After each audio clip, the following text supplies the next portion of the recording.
Donc bonsoir, moi c'est Fanny. Et moi c'est Johan. Et du coup, on a créé l'association Ideact pour faire le voyage qu'on va vous présenter. Donc avant de vous présenter les détails de la façon dont on a voyagé, je vais vous présenter vite fait le contexte du voyage. Donc nous, on se posait une question, c'est pourquoi et comment construire un monde plus résilient ? Qu'est-ce qu'on peut faire comme alternative dans nos modes de vie pour être plus éco-responsables ?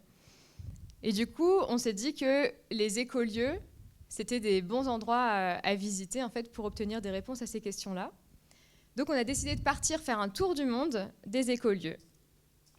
Et notre envie, c'était de créer un documentaire sur les habitants de ces lieux alternatifs pour savoir déjà qu'est-ce qui les motivait à agir et à changer leur mode de vie pour être vraiment éco-responsables, et aussi quelles étaient les alternatives qu'ils mettaient en place individuellement mais aussi collectivement. Et tout ça, c'est dans un documentaire en fait, qu'on va montrer tout ça. La voix des écolieux qu'on est en train de finaliser et qui devrait sortir en janvier 2020. Donc peut-être qu'on viendra le projeter ici, si c'est possible, je ne sais pas. Et donc voilà, pour le contexte du voyage, c'était vraiment l'idée de faire un documentaire.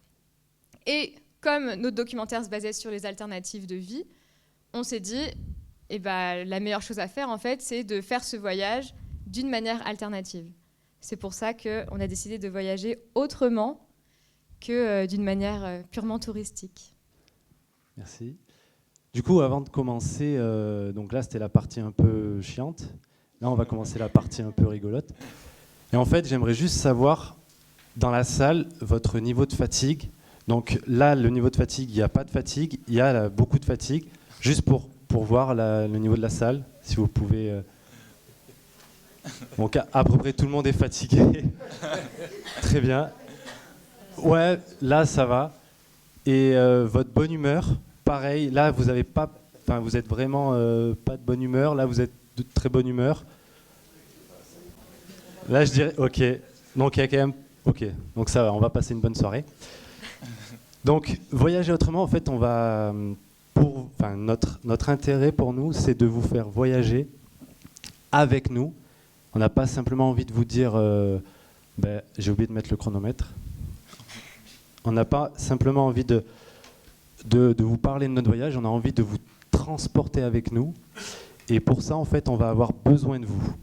Alors comment on va avoir besoin de vous ? On va avoir besoin de vous avec votre imagination. Donc c'est ultra important. Donc on va faire juste un petit exercice. Donc on va tous fermer les yeux et on va inspirer et expirer en faisant des petits... Allez, on y va tous ensemble. Ok. Maintenant, on va le faire une deuxième fois, sauf qu'en même temps de respirer, on va imaginer une porte. Je vois qu'on ne ferme pas les yeux là-bas. On imagine sa porte, c'est votre porte. Cette porte, elle est belle. Et tout d'un coup, ça frappe. Vous rapprochez de la porte, vous ouvrez la porte, une chèvre vous regarde. Super, vous avez rigolé, ça veut dire que vous êtes connecté à votre imagination, j'adore. On peut commencer donc ce voyage autrement. Comment ? Si vous avez des questions, vous pouvez le faire en même temps, poser en même temps qu'on est en train de parler. Donc, on va avoir...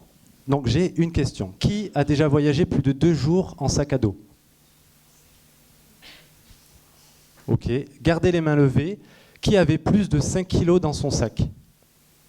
Plus de 10 kilos ? Plus de 15 kilos ? Il n'y a pas trop de joueurs. Très bien. Donc, c'est pas mal. 15 kilos, c'est pas mal.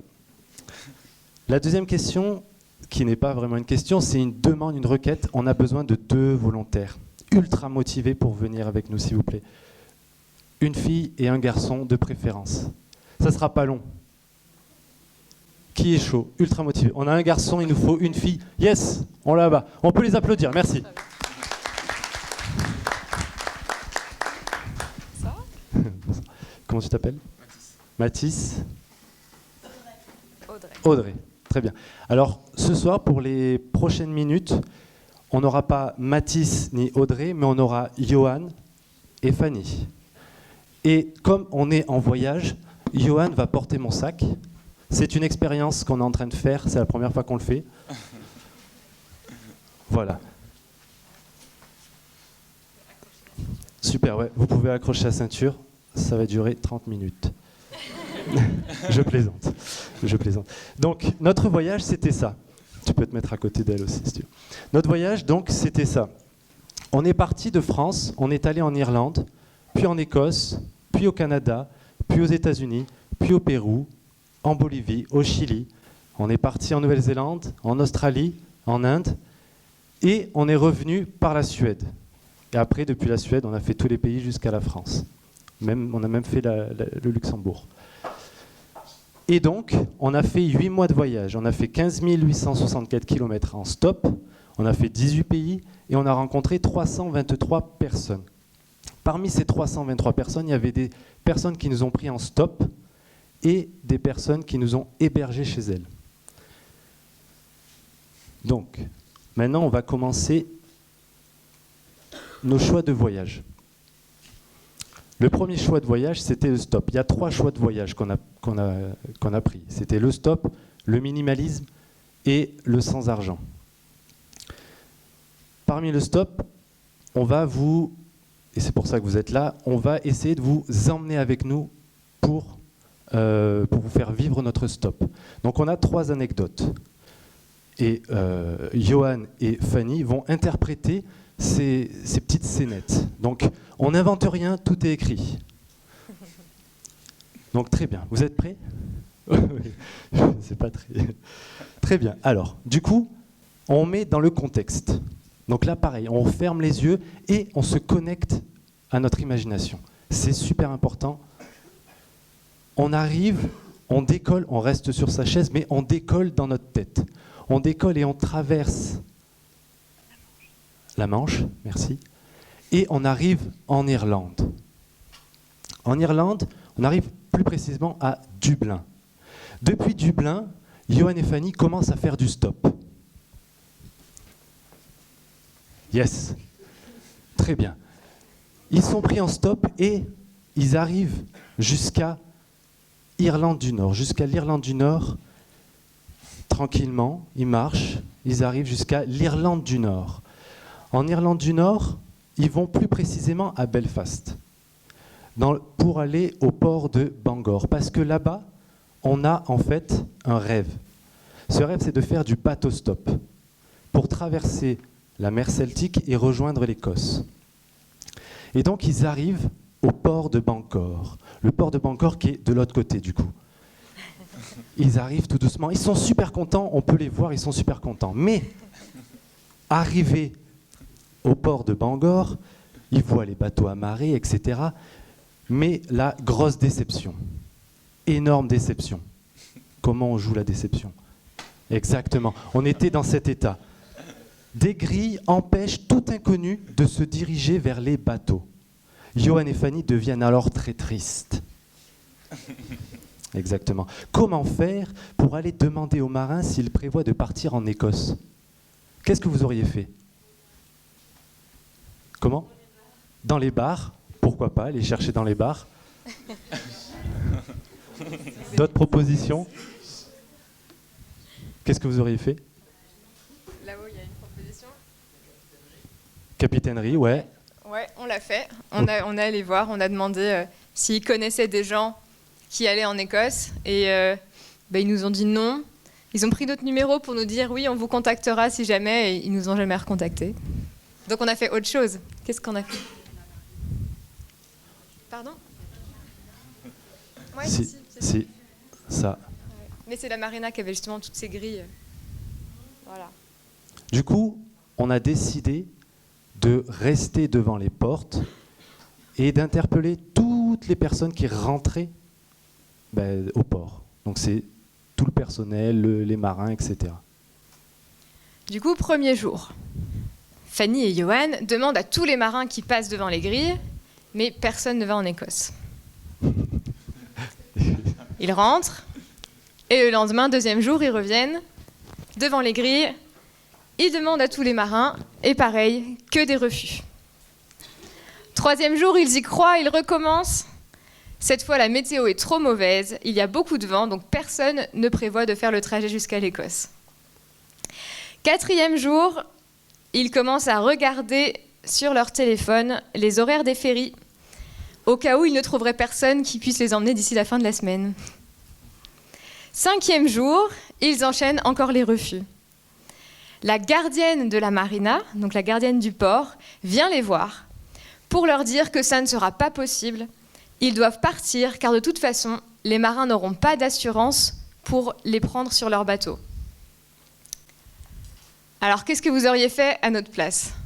Ça fait 5 jours que vous attendez, que vous demandez à tous les marins que vous croisez, vous avez demandé à plus d'une 50aine de marins différents. On vous a dit que le lendemain, il y aura une course qui part de Bangor et qui va jusqu'en Écosse. Et là, la gardienne de la marina, elle vous dit, il faut que vous partiez, c'est plus possible, personne ne vous prendra. Est-ce que vous restez ou est-ce que vous partez ? Ou est-ce que vous faites autre chose ? On persévère. Yes. On va faire la course. Ouais, exactement. On fait la course. Ça, c'est bien des étudiants. Il faut persévérer. Ça, c'est bon. Très bien. Alors, on persévère. C'est mon tour. On persévère. Johan et Fanny, vous m'entendez bien là ? Ça marche bien ? Johan et Fanny sont, oui, certes, déprimés parce que la gardienne leur dit « mais non, c'est pas possible, rentrez chez vous, etc. » Mais bon, on arrive de France, on n'a pas envie de finir le voyage maintenant. Donc, on persévère et dans un moment de force et de vitalité, Johan saisit Fanny et lui dit « on va continuer, on va y arriver ». Je répète, Johan saisit Fanny et lui dit « on va y arriver, on va continuer ». On va y arriver, on va continuer. Yes, on voit la détermination ici. Johan et Fanny décident donc de rester. Et la rencontre qui suit est la bonne. Un marin arrive quelques minutes après la gardienne. Ils vont à sa rencontre. Il est juste là-bas. Et miracle, il prévoit de partir en Écosse le lendemain matin. Et il accepte de les emmener avec lui. Fanny et Johan sautent de joie et se lancent même dans une danse de la joie. Yes, on aime ça. Yann, le marin, les emmène alors découvrir son bateau. Son bateau qui est malheureusement de l'autre côté. Ils ne vont pas au même bateau. Pour la première fois, Fanny et Johan traversent les grilles accompagnés de Yann, sous les yeux étonnés de la gardienne qui envoie l'agent de sécurité à la rencontre de Yann pour s'assurer qu'il n'a pas été forcé à prendre ces 2 Français sur son bateau. Vous n'avez pas forcé très bien, nous non plus. Du coup, ces heures interminables passées devant le port à demander, dans le froid, sous la pluie parfois, aux marins, ont porté leurs fruits. Ça valait le coup. Et donc, le lendemain, 6e jour, à 6h du matin, on retrouvait Yann à la marina. Et on a embarqué avec lui et quelques-uns de ses amis pour une aventure de 10h30 sur un yacht, son yacht privé. Et on a traversé donc la mer Celtique pour arriver à Trône, en Écosse. On a même vu des dauphins et des petites têtes de loutres. Enfin, il n'y a que moi parce que Fanny faisait la sieste. Pas de bol. Donc voilà le bateau. Et le lendemain, pour remercier Yann, du coup, qui est en train de discuter avec Johan, je ne sais pas si vous le voyez très bien sur la photo en bas. Pour le remercier, en fait, on lui a proposé nos services et donc on a lavé le bateau le lendemain. On est retourné au port. Je tiens à préciser aussi que là, on voit que Fanny qui lave. J'ai réellement lavé, j'ai juste pris la photo. Ok. Ok, maintenant, on est bien chaud. On ferme le chapitre Irlande du Nord. On va refermer les yeux tous ensemble. Restez bien accrochés encore sur vos sièges. Et là, on décolle. Mais on décolle tellement haut, et on est content de ça, qu'on traverse l'Atlantique et on arrive au Chili. Alors plus précisément, on arrive à Arica. Vous pouvez ouvrir les yeux maintenant, on y est. On est au Chili, on est à Arica, on est, on va dire, pas très loin de la frontière péruvienne. Ceux-ci ne sont pas les chapeaux qu'on avait, mais bon. Il fait chaud, le contexte, il fait chaud. Bon, il est à peu près 9h du matin. Et là, dans cette jungle, on va dire, de Arica, on commence à marcher. On marche pour aller trouver en fait un spot qui nous permet de faire du stop. Et on cherche, on trouve rien. On se perd un petit peu dans la ville, on tourne en rond, on commence à tourner en rond. On tourne, jusqu'à que Johan se dise mais j'ai un téléphone. Alors je vais sortir mon téléphone, exactement, et je vais activer les données et je vais mettre le GPS. La meilleure idée à ce moment-là, c'était ça. Non, j'avais prévu le coup. Et donc, on trouve un spot qui est non loin de notre position. Et donc on marche en direction de ce spot. On arrive à ce spot, il y a des camions, il y a quelques voitures, il y a une station essence à une 50aine de mètres. Et on commence. Alors, Fanny pose son sac par terre, comme à chaque fois qu'on commence à faire du stop, et elle ouvre la poche supérieure de son sac, celle-là exactement. Il faut bien connaître son sac Et quand oui. on part, c'est important. Pour sortir leur panneau de stop et leur marqueur Véleda. Yes, et ça c'est un panneau intelligent, parce que c'est un panneau effaçable, et donc c'est zéro déchet. Et elle commence, du coup, Fanny, à écrire la destination dont ils rêvent. C'est Santiago, mais ils sont certains que ça va leur mettre une semaine pour aller là-bas, parce qu'en fait, il y a 2000 km qui les séparent de Santiago, à ce moment-là. Et Johan est juste derrière Fanny, en train de regarder ce qu'elle écrit, évidemment. Et pendant que Fanny écrit, tout à coup, ils entendent un bruit. C'est le meilleur sifflement que je peux faire. Ils cherchent un peu autour d'eux, et là, ils voient, non loin d'eux, un camionneur qui leur fait des grands gestes depuis où il est. Il leur dit de venir. Alors vous, qu'est-ce que vous auriez fait? Vous seriez allé les voir ou pas, le camionneur? Évidemment. Exactement. Nous, on y allait en courant. Donc ils y vont en courant à ce camionneur. Fanny monte dans le camion et elle lui demande où est-ce qu'il va. No entiendo francés. Hablo espagnol. Si. Ok, très bien. Là, on les a perdus. Ne vous inquiétez pas. On va faire comme si on avait une traduction instantanée dans la tête. Le français, c'est pareil que l'espagnol. On peut rester en français. Ok. Eh bien, moi, je vais à Santiago du Chili. Donc, c'est parfait. On vient avec nous. Et là, Fanny et Johan, pour la deuxième fois, sont tellement heureux qu'ils font encore une danse de la joie. J'adore ça. Ok, très bien. Merci. Donc voici les photos du fameux camion que nous avons pris. Et donc, comme il allait à Santiago, on a passé 43 heures dans ce camion avec Georges, le conducteur. Donc on a dormi aussi 2 nuits dans ce camion. Et en fait, le conducteur était tellement généreux, tellement gentil, qu'il n'a pas voulu dormir lui dans sa couchette. Et donc il nous a laissé son lit. Et lui, il dormait par terre, en fait, dans la cabine, entre les deux sièges, le siège conducteur et le siège passager. Il dormait par terre. Le cœur sur la main. Ouais, donc bon, c'était pas des superbes nuits, mais voilà, on a dormi et on a traversé donc le désert du Chili jusqu'à Santiago avec lui. Très bien. Pour la deuxième petite anecdote, on est toujours au Chili, mais cette fois-ci, on vient de quitter. Le sac est lourd? Ok, super. On vient de quitter, en fait, un écolieu qui était en plein milieu de la cordillère des Andes, et il n'y a vraiment personne. Donc on a commencé à marcher. C'était une route comme ça.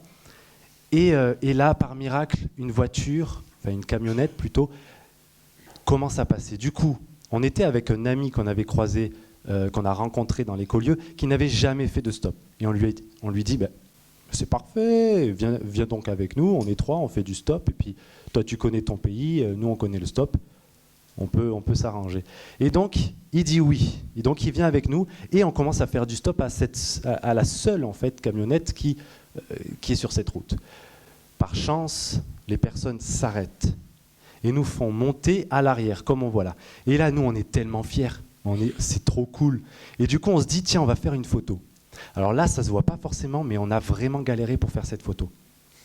C'est un peu les photos, je ne sais pas si vous connaissez, mais les photos qu'on prend généralement, ce qu'on appelle les photos flash.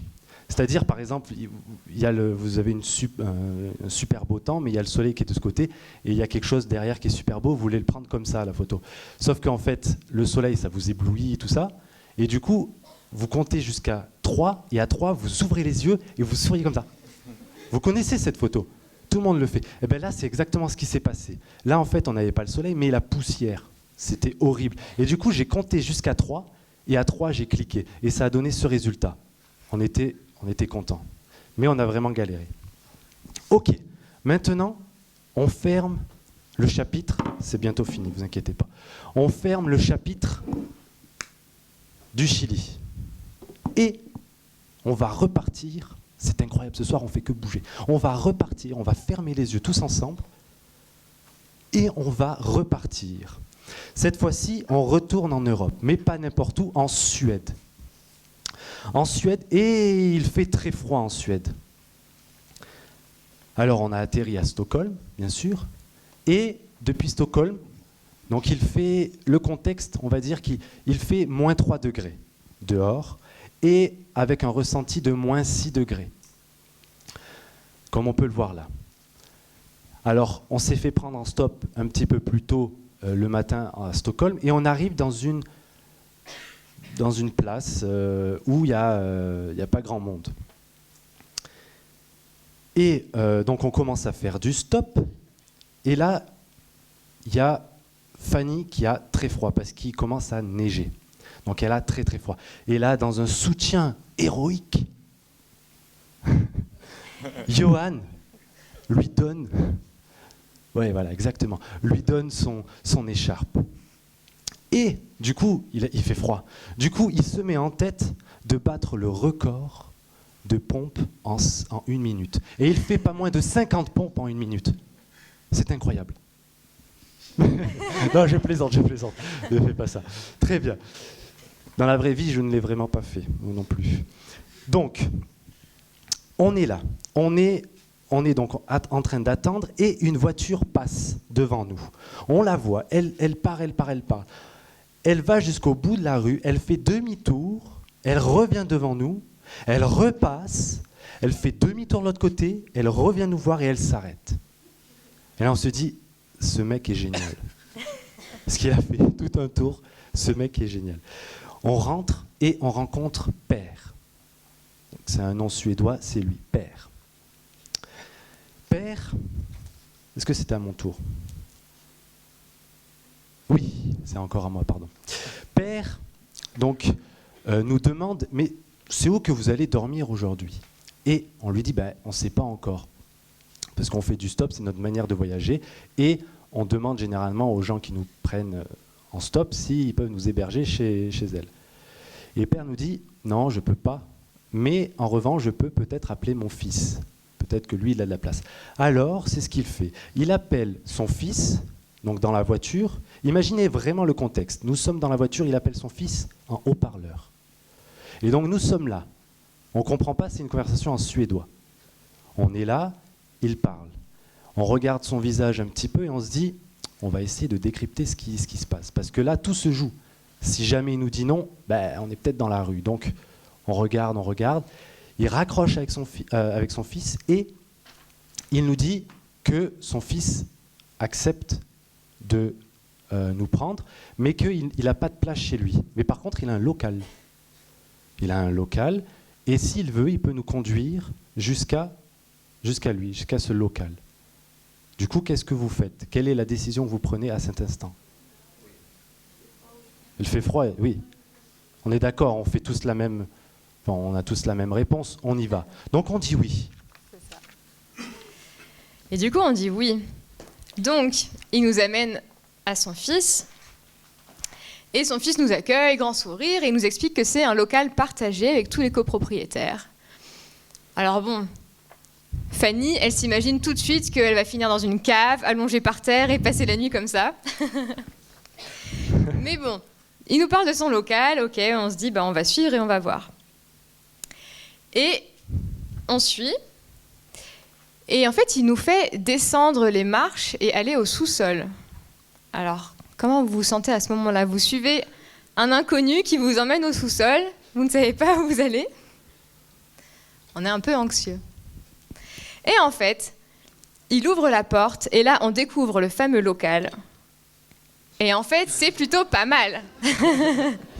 Il est chauffé déjà, ce qui est vachement bien quand il fait -3. On a le billard, le jeu de fléchettes, un canapé, une cuisine tout équipée, un matelas gonflable pour dormir. Des lumières tamisées. Et des lumières tamisées, eh oui. Alors c'est vraiment parfait. Il nous a réservé le local donc, qui est privatisé pour nous pendant 2 nuits. Donc on peut même rester quelques temps en fait, chez lui. Et au final, on est même resté 3 nuits. Et il y a un petit plus dans ce super local. En fait, concrètement, elle veut aller trop vite. Elle veut aller trop vite. En fait, concrètement, il nous dit, est-ce que vous avez besoin de prendre une douche? Et là, forcément, Johan sent ses aisselles et répond, ça pue, exactement. Et donc, il dit oui, évidemment qu'on veut prendre une douche.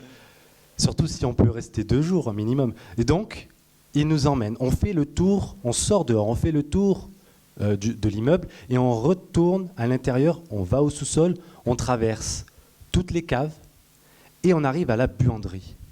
Et là, miracle, derrière la buanderie, il y a les douches. Les douches. D'abord les douches. Et là, on se dit, yes, on a les douches. Mais à côté de la douche, il y a, tu peux envoyer la photo. Un sauna, comme Envoie tu la dis. photo. Un sauna. Comme bon Suédois, il y a un sauna. Et donc, ce sauna, il n'y avait que nos 2 noms qui étaient inscrits. Donc, sur les 3 jours, c'était un sauna privé pour nous. Donc, on avait le luxe. On passait de une journée de dur labeur dans le froid, etc., à ça, quoi. À quelque chose que même en France, ça coûterait cher, en fait. Et donc, on se dit, jackpot. Donc voilà pour les anecdotes. On peut applaudir nos 2 volontaires, super acteurs. Alors du coup, maintenant, on va juste reprendre. Alors cette expérience, elle était vraiment faite aussi pour que les volontaires prennent conscience de l'impact d'avoir un sac à dos. Donc là, on rentre sur des trucs un peu plus barbants aussi, un peu plus techniques. Mais si vous faites du voyage, et surtout du voyage comme ça, autrement, en fait, c'est très important la dimension du sac. Est-ce que vous pouvez juste nous dire, les volontaires, ce que vous avez ressenti avec les sacs? Moi, j'étais bien. Il tenait chaud, c'était bien. C'était pas trop lourd? Ok, très bien. Généralement, il y a beaucoup de personnes qui prennent les sacs et qui sont en fait trop lourds et du coup, au bout de quelques minutes, ils regrettent d'avoir pris des sacs trop lourds. Donc c'est très important le sac et donc on en vient à la partie du minimalisme. C'est ça. Donc le minimalisme, c'est le 2e point de notre voyage alternatif. Et du coup, en fait, il y a des règles déjà dans le minimalisme. Donc on prend que ce qui est nécessaire, essayer de ne pas prendre du surplus et des choses inutiles. Et surtout, il faut connaître son sac, savoir où est-ce qu'on a mis chaque chose, faire une liste détaillée ou retenir en tout cas où on place les choses. Et donc, pour trouver l'équilibre entre l'essentiel et le superflu, il y a une petite astuce qu'on peut faire, si vous voulez tester un jour. C'est en fait, avant de partir en voyage, on fait notre sac et on essaye de vivre pendant 1 semaine avec seulement le contenu de notre sac, chez nous, en fait. Et s'il nous manque des choses, si on est obligé de prendre des choses qui ne sont pas dans notre sac, c'est que peut-être on en aura besoin en voyage, donc on pourra les ajouter. Et si on a des choses à la fin de la semaine qu'on n'a pas du tout utilisées, dans ce cas-là, elles ne nous serviront pas en voyage. Donc on peut les enlever du sac. Et ça aide à se débarrasser un peu de tout ça. Dites-vous bien que à chaque fois que vous allez dans un pays, vous pouvez généralement trouver ce dont vous avez vraiment besoin, si jamais vous avez besoin de quelque chose. Donc pas besoin d'avoir tout dans le sac, automatiquement. Donc ça, c'était nos sacs.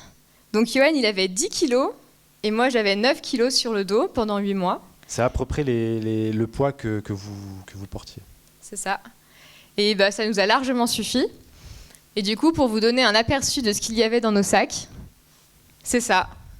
Donc en gros, il y a une règle très importante, c'est ne rien prendre en double qui a exactement le même usage. Donc sauf pour les sous-vêtements et les chaussettes quand même. C'est pas mal d'avoir un peu plus quand même qu'un seul exemplaire. Mais par exemple, rien que pour les hauts, vous pouvez voir, il y a un t-shirt à manches courtes, un t-shirt à manches longues, pour selon les niveaux de température, et une chemise qui fait un peu plus habillée selon les endroits où on peut être. Et le principe, c'est que s'il fait trop froid, on peut empiler tous les habits qu'on a. Et donc en Suède, par exemple, on avait clairement tous nos habits les uns sur les autres pour avoir assez chaud. Et donc voilà, on a des sous-vêtements thermiques aussi, pour les pays froids. Et dans les pantalons, on avait un pantalon qui était plutôt normal et un pantalon qui était vraiment très léger et qui pouvait se transformer en short. Comme ça, on s'adapte aussi aux pays chauds. Et du coup, voilà, on a sinon le traditionnel sac de couchage, évidemment, une polaire, une veste imperméable, la trousse de toilette, avec pas grand-chose dedans, vous pouvez remarquer aussi. Trousse à pharmacie, une petite cordelette avec des pinces à linge. Et la gourde, qui est vraiment essentielle quand on part en voyage, si on veut pas faire trop de déchets et pas accumuler plein de bouteilles en plastique. Avec une paille filtrante pour les pays où l'eau n'est pas potable. Cette paille, pardon, oui. Alors, ça, c'était notre choix. Parce qu'en fait, notre voyage, on voulait le faire à la rencontre des gens, vraiment, aller découvrir la culture des gens, et pas de manière touristique. Et donc, on ne voulait pas en fait, dormir à l'extérieur, on voulait toujours trouver sur place des gens qui nous hébergent. Non, si on ne trouvait pas, en fait, on avait tout un processus qu'on suivait. D'abord, on demandait aux gens qui nous prenaient en stop dans les voitures s'ils pouvaient nous héberger. Si ça marchait, c'était cool. Si ça ne marchait pas, après, on allait toquer aux portes quand on arrivait dans un village. Et donc, on demandait aux gens s'ils voulaient bien nous héberger. Si ça ne marchait pas, la troisième alternative, c'est une application qui s'appelle Couchsurfing. Et dans cette application, on peut trouver des gens. Et si ça ne marchait pas, parce que c'était la dernière minute, dans ces cas-là, on allait dans une auberge de jeunesse. Voilà. Donc, on ne dormait jamais dehors. On avait fait le choix, en fait, de toujours soit dormir chez les gens, soit si on ne trouvait personne, au moins passer une bonne nuit pour être en forme le lendemain pour aller à la rencontre des gens. Puis ça rassurait aussi la famille. Parce que de penser que son fils est à l'autre bout du monde et puis qu'il dort dehors, etc., des fois, c'est pas forcément bien. Donc, on a fait le choix, en cas de force majeure, d'utiliser de l'argent. Mais c'était vraiment la dernière possibilité. Et dernière règle, du coup, pour avoir un sac minimaliste, et surtout pour ne pas avoir un sac trop gros en voyage, il y a un petit calcul qui est très simple à faire pour savoir le poids maximum que votre dos peut supporter sans vraiment se faire des douleurs. C'est 15 à 20% de votre propre poids. Si votre sac dépasse 20% de votre poids, il va être trop lourd et vous allez regretter au bout d'à peine 1 heure en fait, d'avoir ça. Donc, si vous faites 60 kilos, le sac doit faire au maximum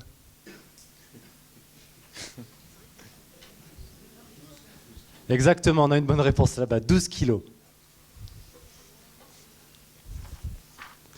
Alors maintenant, on a une petite question pour vous. Qu'est-ce que ça peut faire, qu'est-ce que ça permet de faire le stop et le minimalisme? Jusqu'où vous pouvez aller? Oui. Rencontrer beaucoup de gens, ouais.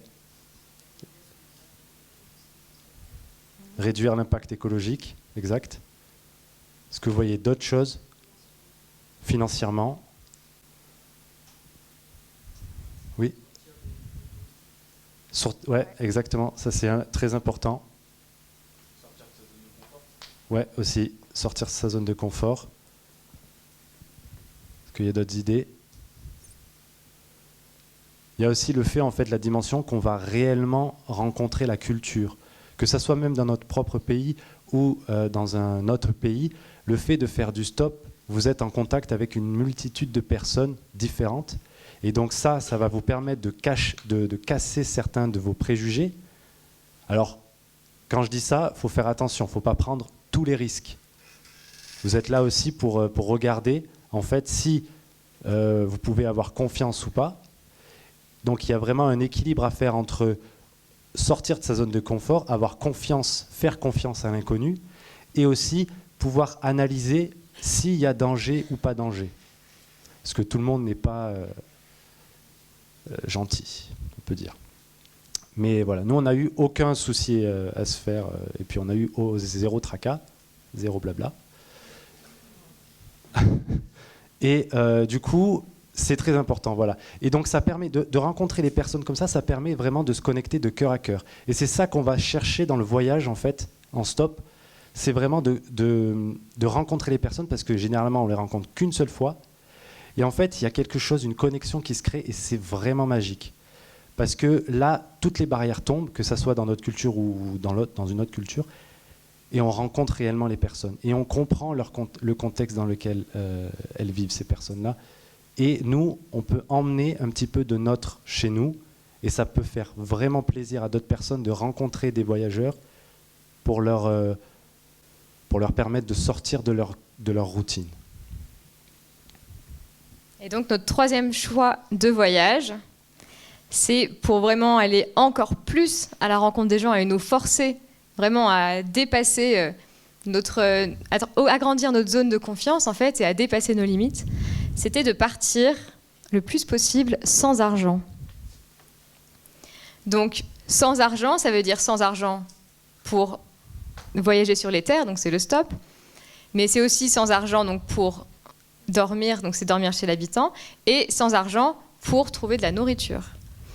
Et en fait, à chaque fois qu'on essayait donc de faire ce challenge-là, on proposait toujours de faire des services en échange de l'hébergement ou de la nourriture, où on allait récupérer les invendus aussi, plein de choses comme ça. Du coup, ça nous a permis de faire des rencontres vraiment authentiques, et on va vous présenter donc 3 rencontres qu'on a faites, comme ça. La première, c'est Mark Boyle. Mark Boyle, est-ce que vous connaissez Mark Boyle ? Non, personne ? Alors, ce mec, c'est un Irlandais, et en fait, il a du jour au lendemain voulu vivre sans argent, complètement sans argent. Et il a vécu pendant 3 ans sans argent. Alors, il vit au centre de l'Irlande, et en fait, donc il a fait son expérience de vivre sans argent. Et donc, si ça vous intéresse, on pourra en discuter après. Mais grosso modo, cet homme a écrit un livre par la suite. Et ce livre, il s'appelle The Moneyless Man. En gros, l'homme sans argent. Et donc, c'est devenu un best-seller. Il s'est vendu à plus d'une 20, de partout, différentes langues. Même en français, vous pouvez le trouver. Et donc, il raconte comment il a fait pour vivre au moins 1 an sans argent. Après, il a continué pendant 3 ans. Et en fait, il a eu un gros succès. Et il voulait vivre sans argent. Et avec ce succès, en fait, il a eu plein d'argent. Ironie du sort, on peut dire. Et qu'est-ce qu'il a fait avec cet argent ? Il aurait pu le donner à des associations, etc. Et en fait, ce qu'il a fait, c'est qu'il a pris cet argent et il a construit une petite maison, enfin une maison qui peut accueillir, il y a combien ? 8 personnes, il peut accueillir. Et en fait, il a construit une maison qui peut accueillir 8 personnes. Et en fait, c'est un hôtel et il accueille les gens qui veulent vivre sans argent, qui veulent eux aussi expérimenter la vie sans argent. Nous, on y est allés, donc il nous a offert le gîte et le couvert, et sans rien demander en retour, donc il fait de la permaculture, il fait tout plein de trucs, et donc il met à disposition en fait ces lieux pour toute personne qui veulent eux aussi expérimenter cette vie. Et quand nous on y était, il était en train d'écrire un autre livre, parce qu'il s'est fait, il aime ça, il se fait des challenges, et donc là il essaye de vivre sans argent, donc là où il est, mais sans technologie. Alors là c'est plus dur. Alors il s'est construit une autre petite cabane où il n'y a plus de technologie. Pas d'électricité, donc pas d'ordinateur, pas de tout ce qu'on a à l'heure actuelle de cuisine équipée, etc. Il est revenu comme au bon vieux temps avec la bougie, etc. Et il écrit son livre à la main. Et donc quand nous on y était, il écrivait son livre.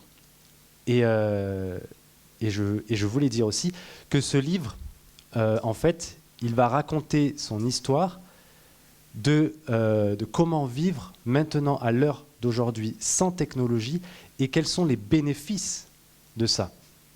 Alors, il ne faut peut-être pas être extrême, mais il y a des choses, je pense, qu'il faut prendre en compte, surtout dans l'état actuel où le monde est. Donc, je vous invite à aller voir en fait ces travaux. C'est vraiment exceptionnel.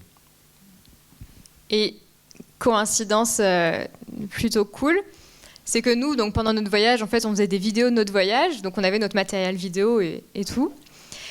Et en fait, pour ce livre, du coup sans technologie, il avait besoin de filmer des petites portions en fait, de sa vie, parce qu'il racontait sa vie, et donc il avait besoin que quelqu'un le filme pour faire le clip promotionnel de son livre qui allait sortir. Sa maison d'édition lui avait demandé ça.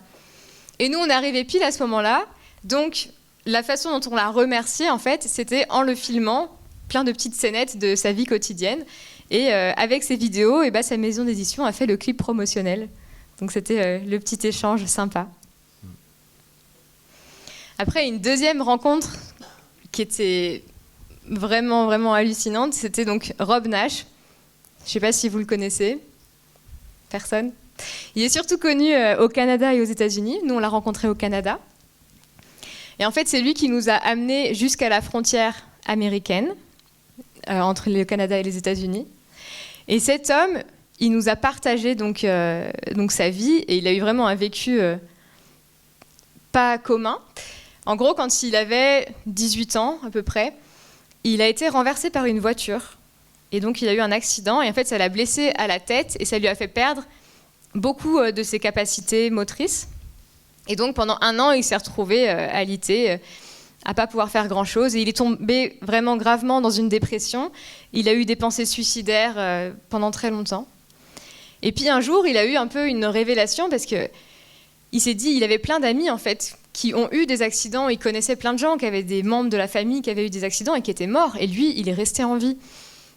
Et du coup, il s'est dit, si je suis resté en vie, je peux pas gâcher ma vie. Il faut que j'en fasse quelque chose d'important. Et du coup, il a décidé de consacrer sa vie à toutes les personnes qui, comme lui, avaient eu des moments avec des pensées suicidaires. Et il a voulu consacrer sa vie à aider les jeunes, comme lui, qui ne trouvaient pas d'importance à leur être, en fait. Et il a voulu les soutenir pour leur dire que la vie était importante et qu'il fallait qu'ils restent en vie. Et donc, il a beaucoup écrit, en fait, pendant cette année de dépression, beaucoup de textes. Et il n'était pas musicien à la base, mais il a commencé à faire de la guitare et à faire de la musique. Et donc, il a commencé, avec des amis à lui, à créer un groupe de musique, un groupe de rock, où il parlait, justement, il s'adressait à ces jeunes qui ont des pensées suicidaires pour les aider à remonter la pente. Et en fait, son groupe de rock a eu un succès fou. Maintenant, il remplit des salles, mais de milliers de personnes. Et il a fait aussi une tournée dans les prisons américaines et canadiennes pour aller voir les jeunes délinquants et leur donner de l'espoir. Et il fonctionne aussi pas mal au final avec des dons que lui font d'autres artistes. Et notamment, il nous disait que son dernier bus de tournée, c'est la chanteuse Adele qui lui a donné en fait le bus qu'elle avait utilisé avant. Et truc encore plus fou, c'est que le jour où il nous a pris en stop, en fait, l'endroit où il allait rencontrer la personne qui l'a renversé quand il était jeune. Parce que la fille de ce monsieur, en fait, elle était fan de lui. Et en gros, ce monsieur, toute sa vie, il s'en est voulu d'avoir renversé ce jeune homme. Et en plus, il est parti après. Les ambulances l'ont récupéré, mais le monsieur est parti, il n'a pas eu de nouvelles. Donc, il ne savait pas ce qui lui était arrivé. Il pensait avoir tué quelqu'un. Et c'est sa fille qui a retrouvé Rob Nash. Comme il témoignait de son histoire, elle en a parlé à son père en disant « Oh, mais c'est fou, il y a un jeune, un rocker. Il s'est fait renverser par une voiture à cet endroit-là. » Et en fait, le père a reconnu que c'était lui. Et du coup, ce jour-là, il allait rencontrer l'homme qu'il avait renversé pour lui pardonner. Donc c'était un jour vraiment très fort pour lui. Tu peux la faire aussi si tu veux. Et du coup, troisième histoire. Cette fois, on est en Australie. Et donc, on faisait du stop, et puis on rencontre Colin, qui est l'homme qui est avec nous sur la photo. Et il nous prend en stop, juste pour un petit trajet. Et en fait, il nous dépose donc à l'endroit où on allait dormir. Et puis, il nous dit, moi, j'ai vraiment envie de vous faire visiter la région. Donc, demain, je vous emmène voir les plus beaux endroits de chez moi, en fait. Donc, on était dans la Gold Coast, vers Sydney. Et donc, dans la voiture, le lendemain, donc, il nous emmène. Il nous demande s'il y a des choses particulières qu'on aimerait voir. Alors, moi, je lui dis, moi, j'aimerais bien voir des koalas. Mais bon, j'entendais en liberté, je voulais surtout pas aller dans un zoo. Bon, alors lui, il nous dit des koalas en liberté, en fait, il y en a pas beaucoup. Moi, ça fait 60 ans que je vis ici. J'ai toujours rêvé d'en voir un, et puis j'en ai jamais vu. Donc, mais je connais un endroit où il y en a. Et en fait, il nous emmène dans un zoo. Bon, alors déjà, on était un peu déçus. Et donc, on a vu des koalas dans le zoo. Après, il nous emmène dans d'autres endroits, voir une cascade, etc. Et sur le chemin du retour, il allait nous emmener donc, chez sa fille qui allait nous héberger cette nuit-là. Et sur le chemin du retour, on traverse une forêt. Et là, par la fenêtre, je vois un koala dans un arbre. Et alors du coup, alors là c'est la folie. Je dis à Johan et Colline, mais vous avez vu le koala? Personne l'a vu, il n'y a que moi qui l'ai vu. Alors du coup, on a fait demi-tour pour essayer de retrouver l'endroit et l'arbre exact où il y avait le koala. Et par chance, le koala n'avait pas bougé. Donc, en remerciement en fait de tout ce que Colline avait fait pour nous, malgré nous, on a réalisé son rêve de voir un koala en liberté. Et juste de voir son regard et son sourire en observant ce koala. Et on est resté 10 minutes juste à le regarder comme ça, par terre, sur la route. Et c'était juste un moment magique. Un de ces moments que on ne vivrait pas si on était juste des simples touristes dans un zoo, en fait. C'était vraiment un moment d'éternité un peu vraiment beau. Ouais. Vas-y. Donc du coup... On a eu donc les choix donc, de faire du stop, du minimalisme et du sans argent. Et en fait, pour que ces trois choix en fait s'imbriquent bien, on a décidé de faire un challenge. Donc un challenge qui nous permettrait de réaliser ces trois objectifs donc de stop, minimalisme et sans argent. Et ce challenge, c'était d'aller essayer de trouver des tenues traditionnelles du pays. En fait. Et on se disait, tiens, c'est la meilleure manière de connaître le pays, c'est d'aller rencontrer la culture et de demander quelles sont les tenues traditionnelles que vous avez dans ce pays-là. Ça nous permettait, donc, pendant le stop, d'avoir un sujet de conversation. Ça nous permettait, après, d'être, du coup, avec le challenge sans argent, de dire, c'est où qu'on pourrait essayer des tenues traditionnelles. Parce que l'objectif, c'était de danser avec ces tenues traditionnelles. Et donc, ça nous permettait de faire un petit peu ces trois choses à la fois. Et le minimalisme, comme on ne pouvait pas prendre des tenues traditionnelles, les acheter, faire des souvenirs, etc., ça nous permettait en fait, d'être vraiment dans l'instant présent. Simplement sur, OK, je fais ça, je danse avec ces tenues, et après je les rends, et je peux repartir. J'aurais accompli quelque chose. Et donc, on a fait ça sur pas mal de pays. Donc, le premier pays, je ne sais pas si vous reconnaissez ces tenues traditionnelles. La Bretagne, ouais. Exactement. C'est les tenues de la Bretagne. Ensuite, on a quoi? Ça, c'est plus dur. Il y a des propositions? La République tchèque. Ah, c'est assez dur. République tchèque. Ensuite, l'Écosse. Facile, j'ai le kilt. De manière traditionnelle. Ensuite, on est au Canada. Alors, il faut savoir qu'au Canada, en fait, ils ont une multitude de cultures en fait, différentes. Et du coup, c'est la seule qu'on ait eu l'occasion de rencontrer. Et du coup, ils nous ont filé en fait, ces tenues qu'on appelle des capots. Et c'est la tenue traditionnelle des Métis du Canada. Donc, c'est ceux qui sont mélangés entre les aborigènes qui étaient là de base et ceux qui sont arrivés après.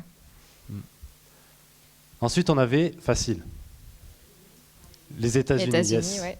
Là, c'était à Nashville, pour être précis. Ensuite, c'est dur de voir là, mais on voit pas très bien. Non. Presque. Oui. Pérou, exactement, c'est le Pérou. Ensuite, généralement, ils font un haka avec ce genre de truc. Nouvelle-Zélande, exactement.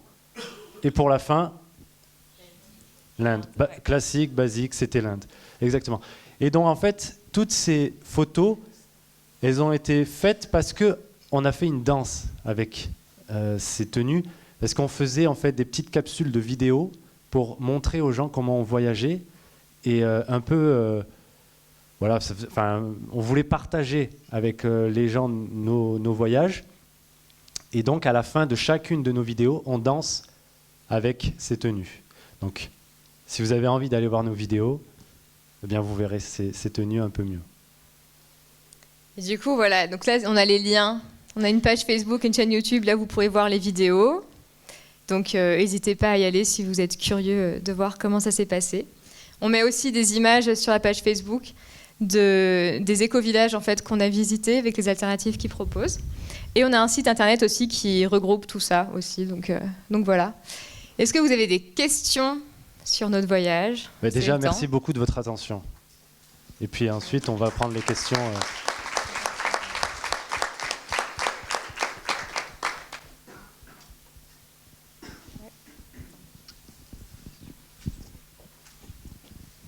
Je voulais savoir en fait si les destinations avaient été choisies à l'avance ou bien c'était juste au feeling ou au pif comme ça. Les destinations avaient été choisies à l'avance parce que pour aller visiter des écolieux, en fait, on a demandé l'autorisation à ces écolieux de les filmer. Donc il y a toute une procédure en fait légale entre guillemets. Donc on peut pas se pointer et juste filmer comme ça. Donc on a choisi des destinations. Et puis après, les écolieux qu'on voulait voir, en fait, dans ces destinations-là. Et après, par contre, entre deux écolieux, là, c'était le moment du voyage, entre deux écolieux. Et là, c'était sans destination, c'était juste le plaisir.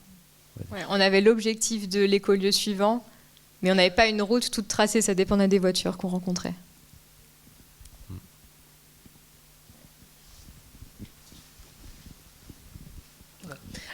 J'ai bien compris que pour faire l'Irlande, l'Écosse, vous avez pris le bateau stop, mais pour traverser l'Atlantique et les autres océans, vous en avez aussi fait ou pas? La fâcheuse question. Vous avez pris l'avion alors? On a pris l'avion. On a pris 8 avions en tout, parce que c'était... En fait, on a voulu aller... On avait une contrainte de temps. En fait, tout est là, en fait. On avait une contrainte de temps et du coup, on s'est dit que si on faisait du voilier, par exemple, ou du bateau stop, ça se fait, il y a plein de gens qui le font. Mais pour faire ce genre de choses, il faut à la fois regarder quand est-ce qu'on peut traverser, parce que traverser un océan, ça ne se fait pas quand on veut. Il y a des périodes pour ça. Ensuite, il faut avoir généralement des connaissances sur le bateau, parce que quand on fait du bateau stop et qu'on se dit on est on est un couple et qu'on aimerait traverser l'océan en bateau et qu'on n'a aucune expérience, donc on ne sait pas si on a le mal de mer, on ne sait pas si ça va bien se passer avec l'équipage et tout ça. La plupart du temps, les capitaines disent non. On ne peut pas prendre de couple, etc. Alors ça se fait, mais il faut vraiment chercher. Donc il y a des sites, si ça vous intéresse, il y a des sites qui permettent en fait à des gens de traverser les océans sans forcément payer, mais en faisant en compensant, en faisant des travaux, en travaillant sur le bateau, faire la cuisine, nettoyer, etc., faire partie des marins. Donc voilà, mais nous, c'était pas notre cas, on ne pouvait pas faire ça, donc on a choisi de prendre des avions, et voilà, ouais. Donc 8 avions on a pris.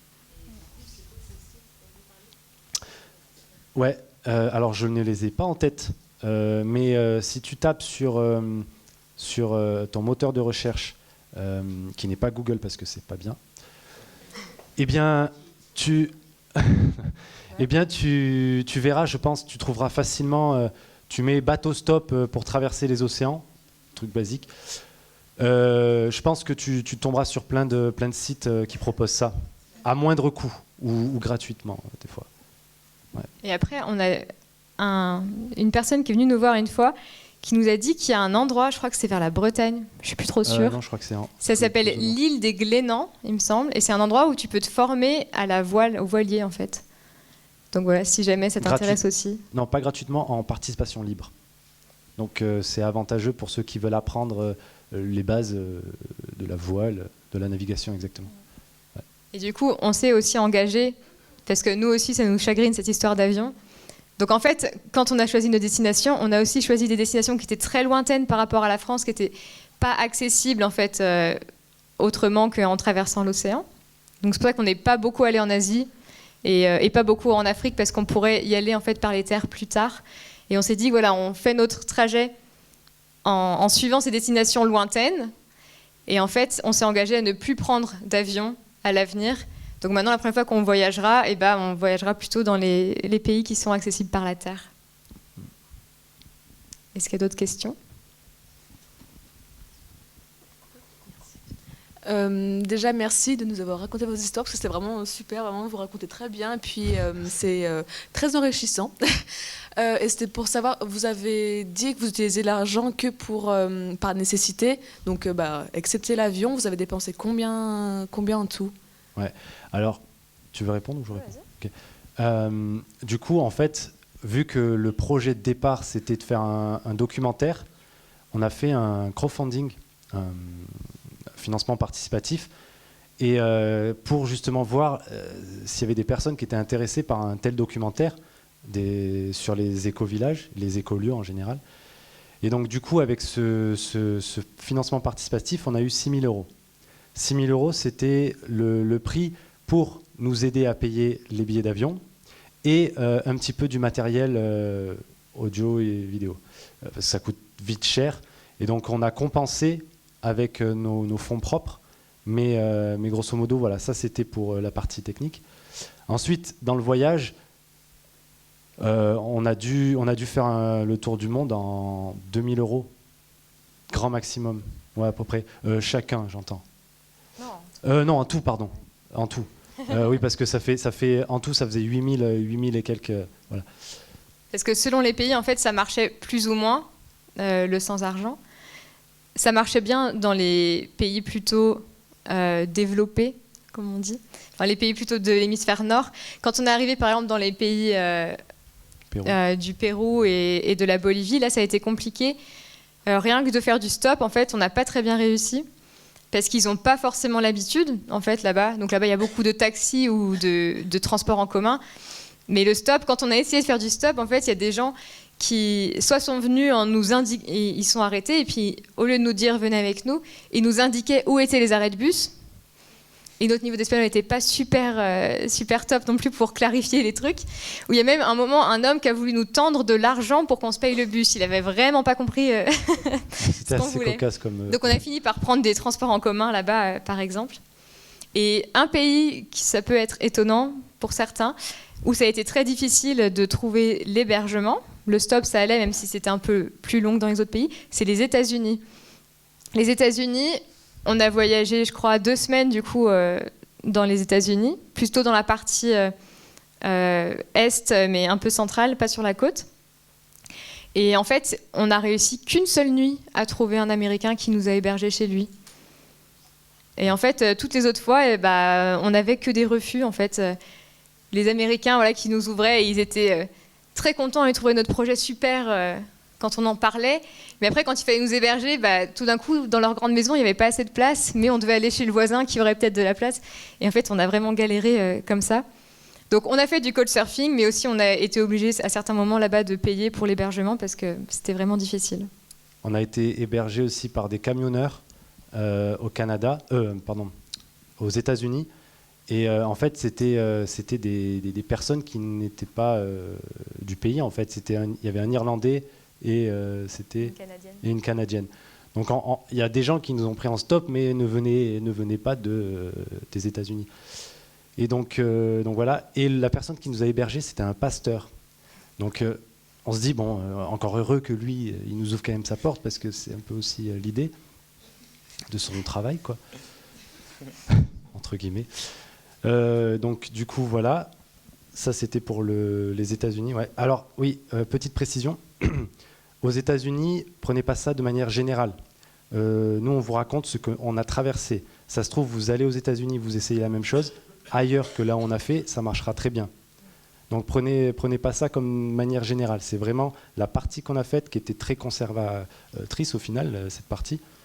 Et voilà, ce type de voyage n'était pas top.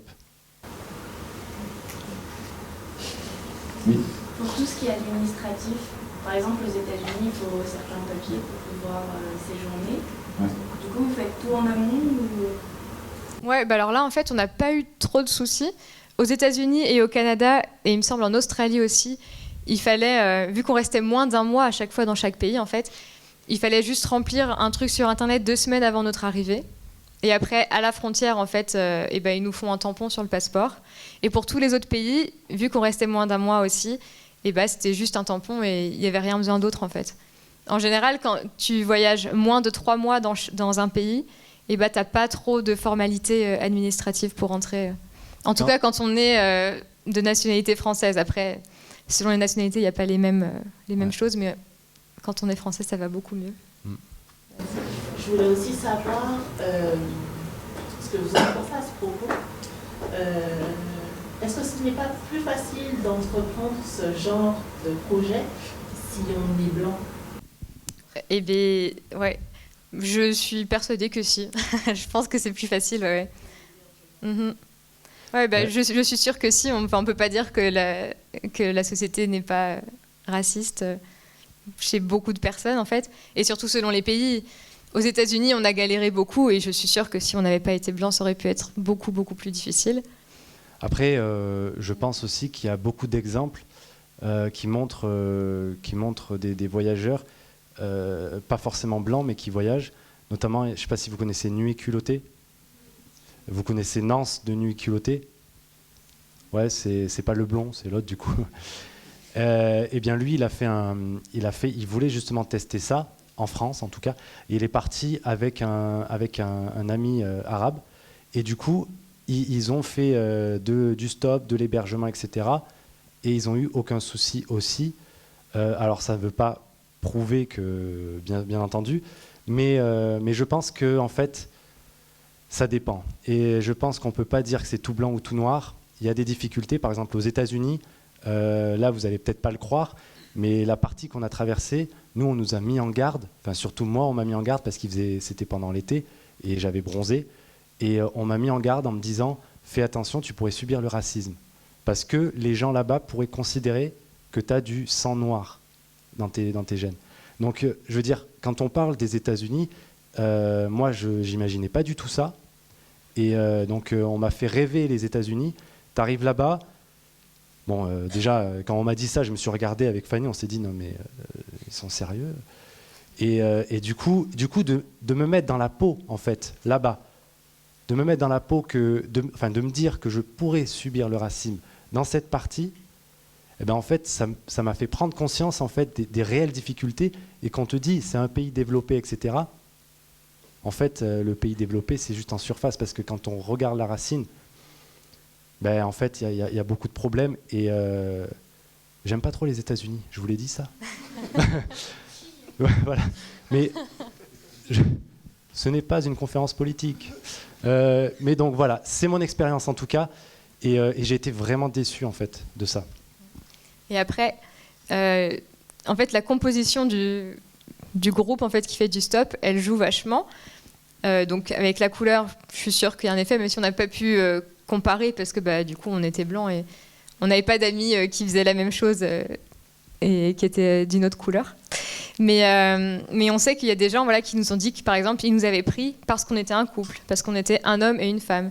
Et que si ça avait été 2 hommes, ils ne nous auraient pas pris.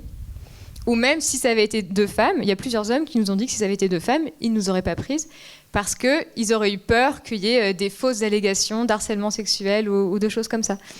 Donc en fait, c'est vraiment la composition et aussi la façon dont on se présente.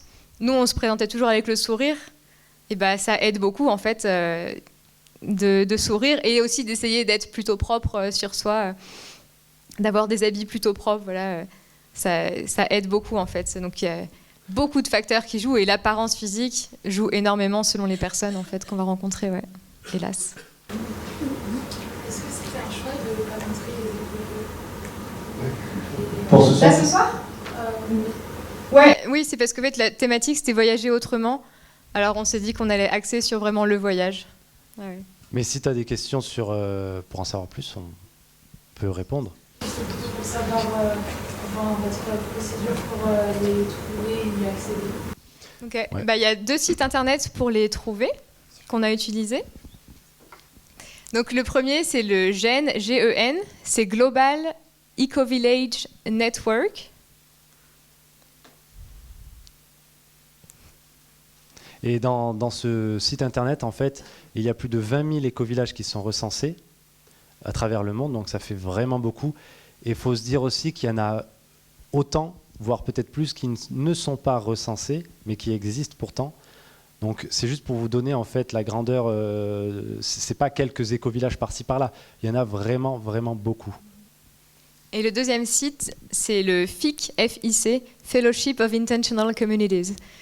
Et en fait, sur ces deux sites, tu peux trouver plein d'éco-villages qui sont recensés, avec en général soit un lien vers leur site internet, soit vers leur adresse email ou un contact téléphonique.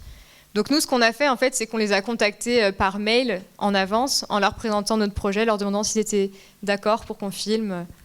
Et c'est comme ça qu'on les a trouvés. Juste pour savoir, est-ce qu'il y en a un qui vous a particulièrement marqué Ouais, moi, il y en a un, c'est en Inde. En Inde, on était à Auroville. Vous connaissez Auroville? Oui. Donc ça, c'est une grande communauté, en fait, Auroville. D'ailleurs, c'est le plus grand des écolieux. Il y a 2000 personnes qui vivent sur Auroville. Mais ensuite, il y a beaucoup, beaucoup de volontaires qui viennent parce que c'est découpé en plusieurs projets. Et nous, on était dans un des projets d'Auroville qui s'appelle Sadhana Forest. Et en fait, le projet, c'est de reforester tout simplement la zone qui est en fait l'Inde. Auroville se situe en Inde à l'est, sud-est, pas très loin de Pondichéry. Et du coup, donc là où ils sont implantés, c'était une forêt à la base qui était là et qui a été détruite à 99%. Et en fait, ils se sont retrouvés là et ils ont voulu développer le projet Sadhana Forest pour reforester cette zone. Et donc ça fait 15 ans qu'ils sont là-bas et en fait ça nous a beaucoup marqué, en tout cas moi, parce que c'est vraiment là-bas que j'ai pris une claque de mes manières occidentales en fait. Le fait que j'arrive et que j'ai des on va dire que je vivais en fait en France d'une manière aisée, sans trop de difficultés, faut l'avouer. J'arrive là-bas et en fait, j'ai reçu une claque sur mes manières et en fait de vivre simplement. Là-bas, donc à l'éco-village où on était, ils sont véganes, purement véganes. Il y a interdiction de boire de l'alcool, interdiction de fumer. Donc il y a des règles très strictes. Ils sont complètement zéro déchet. Que ça va dans ce qu'on va manger. Tout est fabriqué sur place, enfin entre guillemets cuisiné sur place. Et ensuite, ce que l'humain fait quand il va aux toilettes, c'est aussi réutilisé. Donc en fait, c'est dans un cycle. Il n'y a aucun déchet là-bas. Ça n'existe pas. Et donc ça, c'est beau de voir ça en Inde, parce que quand on regarde les conditions de l'Inde, on sait que c'est un pays quand même qui est assez pollué. Si vous avez suivi les actualités à New Delhi en ce moment, c'est la folie. Bref, du coup, ce lieu-là m'a beaucoup marqué, personnellement, parce que j'ai vécu la simplicité pure, la simplicité de vivre. Et aussi, ça m'a marqué parce que le lieu, en fait, avec des règles très strictes, c'est ce lieu qui accueille le plus de volontaires du monde. Enfin, qui viennent du monde. Donc, c'était vraiment génial. Et peut-être pour préciser, quand tu dis que ça lui a mis une claque, parce qu'on vivait vraiment de manière simple, pour vous donner des idées, en fait, rien que pour aller aux toilettes, il n'y avait pas de papier WC du tout, en fait. C'était avec ta main et un peu d'eau. Et vu qu'ils faisaient de la reforestation, ils étaient vachement dans les économies d'eau, et du coup, ils avaient plein de systèmes mis en place pour se laver le corps ou les mains avec vraiment le moins d'eau possible. Et par exemple, la douche, on avait un seau, on allait le remplir à une quinzaine de mètres du lieu où il y avait la douche, qui était en extérieur et toute ouverte. Enfin, il n'y avait pas de toit, il y a quand même des parois.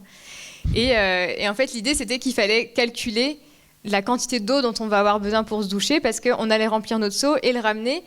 S'il était trop rempli, il allait être trop lourd et ça allait être impossible à ramener. S'il n'était pas assez rempli, on finissait avec du savon partout et on ne pouvait pas se laver. Donc c'est vraiment des habitudes de vie qui sont totalement différentes et qui nous permettent de prendre conscience de nos comportements et de comment on pourrait être plus éco-responsable, en fait. Et nous, on a découvert, grâce à ça, que notre utilisation de l'eau pour 2 personnes, c'était un 3/4 de seau. Donc, autrement dit, rien, quoi. Alors, c'est sûr, quand on compare ici, généralement, quand on est sous la douche, on chantonne un peu, on fait des trucs comme ça, ça va très vite. Il y a l'eau, on ne le voit pas partir. Mais dans des régions comme ça, la moindre petite goutte, elle est essentielle. Et après, ils ont tous été très marquants. En fait, les éco-villages, ils sont tous différents. Ils ont tous des accents posés sur des thématiques différentes. Donc, pour moi, c'est assez difficile d'en choisir un que j'ai préféré. Mais du coup, voilà, on vous laisse aller sur notre site internet. Vraiment, on les a tous décrits un par un, en mettant des photos, en montrant les alternatives. Et puis, si après, vous avez des questions, vous pouvez nous écrire sur Facebook, nous envoyer un message et on répondra avec grand plaisir là-dessus, sur les éco-villages ou le voyage. Voilà. Il y a une question là ? Ouais. Vous avez eu l'idée de faire ce voyage parce que vous faites un métier en rapport avec l'environnement ou vous avez eu l'impression qu'il fallait se rendre compte du changement dans le monde par rapport à la France métropolitaine ou je sais pas pourquoi en fait, vous avez fait ça? Ouais. Alors en fait, on a eu cette idée parce qu'on est tous les deux psychologues. En fait, on terminait nos études de psychologie et en fait, moi, j'avais très envie d'utiliser mes connaissances pour l'écologie. Et du coup, on avait intégré des associations, notamment Alternatiba, qui, du coup, œuvrent sur des thématiques écologiques. Et sociales. Et on a plusieurs amis, en fait, que ce soit dans cet asso ou dans Greenpeace, enfin, d'autres associations comme ça, qui nous disaient qu'il y avait beaucoup de gens qui fatiguent, en fait, dans ces associations, parce que ça fait des années et des années qu'ils travaillent et ils n'ont que des petits résultats. Ça ne marche pas autant qu'ils souhaiteraient. Et aussi, ils n'arrivent pas à avoir de nouveaux volontaires dans les assos qui s'engagent vraiment sur le long terme, en fait. Les gens viennent pour faire une petite action et puis après, il n'y a pas beaucoup de monde qui a envie de prendre toutes les responsabilités pour aller plus loin. Et comme on est psychologue, nos amis venaient nous voir en nous disant « Mais comment on fait pour motiver les gens, en fait ? Est-ce que vous n'avez pas les solutions ?» Et on ne nous apprend pas vraiment ça en cours. Donc, du coup, c'était vraiment ce questionnement. Mais comment on fait pour motiver les gens ? Et qu'est-ce qui motive les gens qui sont vraiment en train d'agir ? Et c'est là qu'on a entendu parler d'éco-villages et d'éco-lieux. Et donc, on s'est dit que dans ces endroits, c'est des personnes qui ont changé leur vie du tout au tout pour essayer de créer un modèle de société qui soit meilleur et qui soit plus idéal pour eux. Donc, c'est comme ça qu'est venue l'idée d'aller les rencontrer et de les questionner sur ce qui les motivait et sur les alternatives qu'ils mettaient en place. Et après, en fait, on s'est dit qu'on voulait partager les résultats de ce qu'on trouverait en fait, au plus grand nombre. Donc, on s'est dit qu'un documentaire, ce serait idéal pour ça. On n'avait aucune connaissance en vidéo, mais vraiment, même en photo, on ne savait pas cadrer une photo de manière jolie, quoi. Et c'est là qu'on a rencontré l'association On the Green Road qui nous a formés. Et en 2 jours de formation, en fait, on a eu les connaissances nécessaires pour faire notre documentaire. Donc même les vidéos de voyage, si vous allez voir, en fait, on voit un peu la progression. Au fur et à mesure que le voyage se déroule, on a un peu progressé.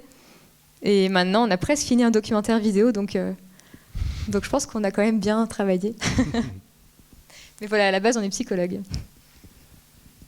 Et du coup, en fait, maintenant... Pardon, ouais, vas-y. Je finis vite. En fait, maintenant, notre travail... au-delà de faire des conférences et de promouvoir un peu notre voyage, etc., on s'est lancé dans l'éco-psychologie. Et donc, en fait, là, grosso modo, il y a l'écologie et la psychologie. C'est très peu connu en France. Dans le monde anglo-saxon, ça fait plus de 50 ans maintenant qu'ils travaillent là-dessus. Donc, on est un petit peu en retard en France. Mais grosso modo, c'est l'idée que en fait, l'humain a besoin de se reconnecter à la nature et à lui-même. Et donc, en fait, la psychologie doit intégrer l'écologie, entre guillemets, parce que l'écologie connaît le monde dans lequel on vit.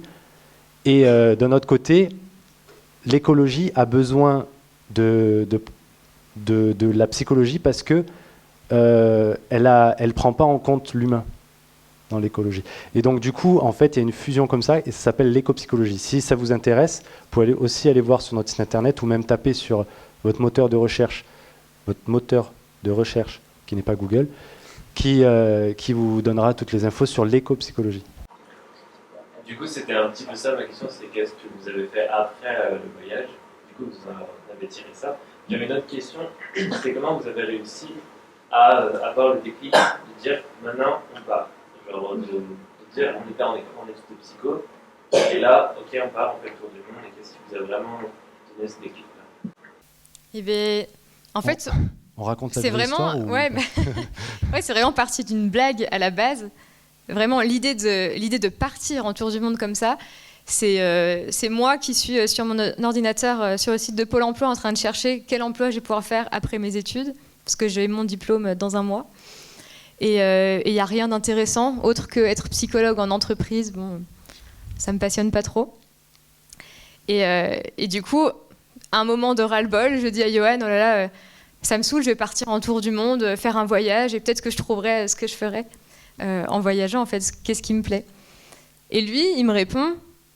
Bah, si tu pars, je viens avec toi. Enfin non, je l'ai pas fait comme ça, j'ai fait... Ouh là là là là là, attends. Si tu pars, moi je viens avec toi. Non, normal, quoi, tu vois.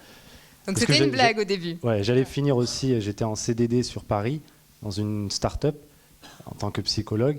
Et du coup, moi, ça m'a pas beaucoup plu. Et du coup, en fait, j'allais finir mon CDD. Donc, l'idée de partir, en fait, c'était une blague. Mais au fond de nous, on a tous ça. Hein, on rêve tous un jour de faire quelque chose de fou. Et là, en fait, l'idée, c'était de se dire... Enfin, on s'est regardé, on s'est dit, OK, et si on le faisait vraiment ? C'est parti de rien, tu vois. C'est une idée. Et si on prenait cette idée et qu'on lui donnait de la valeur ? Plutôt que de simplement rire et puis de passer à autre chose. On lui a donné de la valeur et pendant une semaine, on n'a pas arrêté d'en parler. Et après, on s'est dit, OK, au bout d'une semaine, on va en parler autour de nous. Parce que plus on en parle, plus les gens vont nous prendre au sérieux et plus on sera obligé de le faire. Et on s'est aussi donné une deadline. En fait, on était donc en août 2017 à cette époque-là. Et on s'est dit, allez, on se donne 1 an. Dans 1 an, on a décollé et on est parti, en fait. Et donc, on avait noté sur notre petit agenda, août 2018, on part en tour du monde. Donc, c'est à partir de là qu'on s'est dit, on veut faire un projet qui ait du sens. Et donc là, on a repensé à nos amis et c'est là qu'on s'est dit qu'on allait rencontrer des écolieux.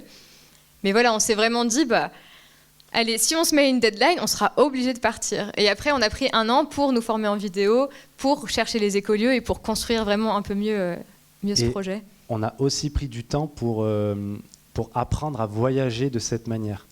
Parce que nous, on n'avait aucune expérience de stop, ni même aller dormir chez l'habitant. Moi, ça me faisait peur d'aller prendre du pain à ma boulangerie, tu vois. Non, mais sérieux. Et du coup en fait, d'aller toquer aux portes, ça s'apprend pas. Et enfin, si, ça s'apprend plutôt, mais ça s'invente pas. Et du coup, on a pris en fait un petit peu de temps pour se dire, OK, pendant une semaine, on va faire un voyage en condition de tour du monde. On avait ces sacs-là. Et on s'est dit, OK, on va traverser la France, voir si en France, dans notre pays, on est capable de faire ce genre de choses. Et donc, on a traversé de la Haute-Savoie jusqu'à la Bretagne. Vous avez les tenues traditionnelles de tout à l'heure. C'était notre premier voyage. On a fait ça pendant une semaine et ça a super bien marché. Alors, la première fois qu'on est allé toquer aux portes, on a mis plus d'1 heure. On a fait 15 demandes. C'était que des refus. Donc là, on était vraiment genre en mode, OK, c'est pas possible. On peut pas dormir chez l'habitant. Et en fait, si la persévérance fait que on y arrive toujours. Ensuite, on s'est dit, OK, en France, ça marche super bien. Mais est-ce que dans un pays où on ne parle pas la langue, en fait, on arriverait à le faire ? Et donc, on s'est dit, OK, on va prendre 2 semaines et on va partir donc, du Gard, là où habitent mes parents, et on va aller jusqu'en République tchèque. Là, vous avez vu les tenues. Et donc, on a fait ça en 2 semaines. On a traversé l'Italie du Nord, l'Autriche, et on est arrivé en République tchèque. Et en fait, ça a super bien marché, même si on ne parlait pas la langue. Et on s'est dit, OK, je crois qu'on est bon. Le prochain challenge, c'est le monde. Parce qu'une fois qu'on l'a fait dans d'autres pays, on ne connaît pas la langue et tout, c'est le monde. Et là, on était vraiment prêts. On s'est dit, on a des marques, on sait comment gérer les situations de voyage, et du coup, on se lance. Donc pour résumer, si tu as une idée et que tu veux la faire, mais tu ne sais pas comment être sûr que tu vas l'accomplir, déjà, tu te donnes des deadlines. Ensuite, tu en parles autour de toi, parce que si tu en parles autour de toi et que tu ne le fais pas, ça ne marche pas, tu vois. Donc dès que tu en as parlé, que tu as dit à toute ta famille que tu allais faire un tour du monde, en fait, tu te retrouves obligé de le faire. Et troisième chose, c'est que tu fais petit pas par petit pas. Si ton projet il est vraiment énorme, un truc de fou, tu coupes en petites étapes. Et voilà, d'abord la France, après quelques pays et après le tour du monde. Par exemple, ici, dans votre école, vous aviez des poubelles où vous mettez tout dedans. Maintenant, vous avez 2 différentes poubelles. Et là, c'est un petit pas, mais vous pouvez commencer à apprendre. J'ai promis que j'allais en parler. Mais du coup, il faut bien mettre les choses dans les bonnes poubelles. Ouais, voilà. D'autres questions ? Yes. Une question un peu plus générale, c'est c'est quoi votre prisme de lecture pour l'avenir? Est-ce qu'il a changé après votre voyage? Comment vous voyez l'avenir court, moyen, long terme? Pour notre vie? Ouais, et Ouais. pour le monde? Pour le monde, c'est difficile. On a combien de temps pour répondre? Non, pour notre vie, là, du coup, on s'est installé à Grenoble. On a choisi un peu cette ville parce que c'est une ville assez écolo. Voilà, le maire est écolo et puis il y a plein d'assos qui se bougent, qui sont cool. Et donc, on a envie de développer l'éco-psychologie et de faire des programmes de reconnexion à la nature. Donc, c'est ce qu'on est en train de développer. Ça, c'est sur l'année qui vient, ou peut-être 1 ou 2 ans. Et après, on aimerait en fait peut-être créer un éco-centre qui s'inspirerait des écolieux qu'on a visités, où on puisse appliquer les alternatives de vie qu'on a découvertes et puis faire découvrir ça aux autres, en fait, autour de nous. Et après, pour notre vision de comment l'avenir va être pour le monde, elle n'est pas très glorieuse, je crois. En fait, ça dépend comment vous vous sentez. Est-ce que tu as envie d'avoir la vérité de ce qu'on pense ou... On a un joueur là-bas, c'est bien. Moi, je la vois plutôt sombre d'un point de vue de société. Ensuite, d'un point de vue humain, je la vois pas forcément sombre, mais je la vois plutôt lumineuse. Lumineuse parce que, en fait, l'un des enseignements qu'on a eu avec ce tour du monde des éco-villages, c'est de nous montrer en fait la puissance déjà des alternatives. Grosso modo, il y a des milliards d'alternatives et il faut vraiment penser, on n'en entend pas parler aux journaux, etc. Mais dans le monde, il y a beaucoup de gens qui tissent des réseaux d'entraide, qui tissent déjà le monde de demain. Et le monde de demain, post-effondrement, si c'est ça dont tu veux parler, etc., il existe déjà, mais il est plutôt souterrain. Voilà, et donc tu as le gros chapeau du capitalisme et de ce qu'on a là, qui est là, et qui tire, en fait, qui veut continuer comme ça. Mais c'est à bout de souffle. Mais le monde de demain, c'est vraiment un monde de réseau. Ça se passe vraiment là-dedans. Et la seule chose qui va faire que ça va être beau ou pas, c'est nous, c'est l'humain. Et donc c'est pour ça l'importance de reprendre contact avec la réalité, avec la nature, c'est-à-dire la branche sur laquelle on est, et plutôt que de la scier, de la regarder et de dire « Ok, toi, tu es une belle branche, je vais te garder comme ça, et puis je vais t'entretenir, parce qu'en faisant ça, ça va m'entretenir, et en même temps, ça va me faire grandir. » Et donc là, ça c'est ma vision. Ma vision, elle est là-dessus. La société chute, mais l'humain qui est derrière, lui, il est beau. C'est beau ce que je suis en train de dire là. C'est vraiment l'humain qui fait la différence. Comment on fait pour que tout ça remonte plus vite à la surface? Ça, faut parler, faut que tu ailles parler avec le président. Non, je rigole. En fait, pour moi, ça va pas vite parce que justement, c'est des réseaux, c'est entre nous que ça se passe. Pour que ça aille beaucoup plus vite, il faut que les personnes qui ont plus de pouvoir, en tout cas, y mettent du sien. Alors, il y a plusieurs manières de le faire, mais grosso modo, pour aller vraiment vite, il faut que ceux du dessus, en tout cas, quand je dis du dessus, c'est-à-dire ceux qui ont plus de pouvoir que toi et moi, suivent le mouvement et voire même l'initient le mouvement. Ça ira pas beaucoup vite s'il n'y a que nous. Et en même temps, il faut savoir que la psychologie humaine, elle est très lente. C'est un fait. On est très long à changer de mentalité. Et donc aussi, il faut prendre le temps. Ça demande du temps pour notre psychologie de changer. Donc il faut vraiment s'investir personnellement. C'est un effort. Il y a Pierre Rabhi, je ne sais pas si vous connaissez, que j'aime beaucoup, qui utilise le terme de élévation de la conscience. C'est-à-dire, en fait, comme quand on veut gravir une montagne, eh bien, ça demande un effort de gravir une montagne pour prendre une vue d'ensemble. Eh bien là, c'est pareil. Pour pouvoir s'élever dans la conscience, ça demande un effort. Et les efforts, ça, c'est nous. On peut les faire. on peut aller se reconnecter à la nature, prendre ce qu'il y a vraiment d'essentiel. Dans votre école, il y a plein de choses qui se fait en fait, et qui se font. Et du coup, c'est des petites étapes que tu peux faire. Toi, personnellement, tu peux faire la méditation, tu peux faire plein de trucs, être dans des associations. Grosso modo, c'est comme ça, c'est en élevant notre conscience qu'on arrivera vraiment à changer plus vite. Et aussi en communiquant vachement sur ce qu'on fait.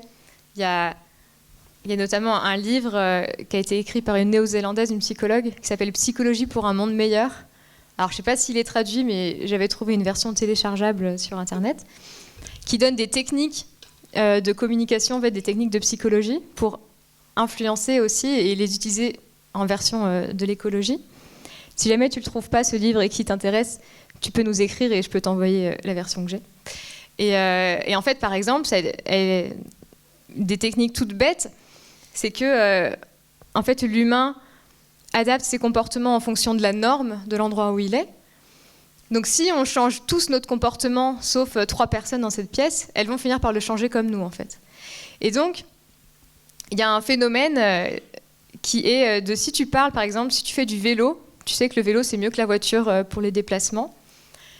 En général, on fait du vélo, mais on n'en parle pas trop aux autres. On ne dit pas « Oh, j'ai fait une super balade à vélo le week-end dernier, c'était vachement cool. » Donc, les gens, ils ne savent pas forcément qu'on fait du vélo.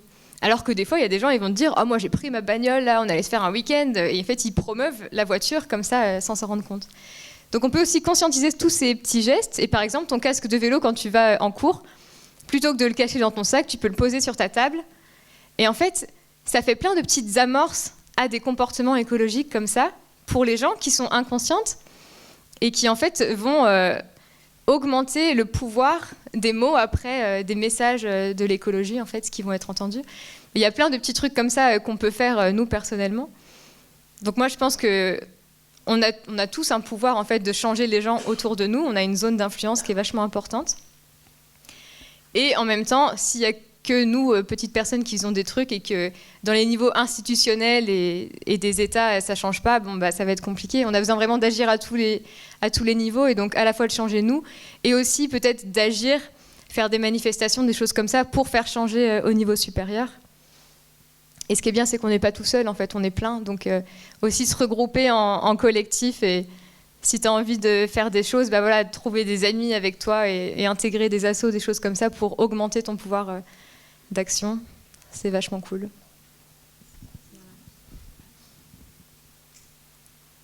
Est-ce qu'il y a encore une dernière question ? Non. Ok, merci beaucoup pour votre attention. Beaucoup.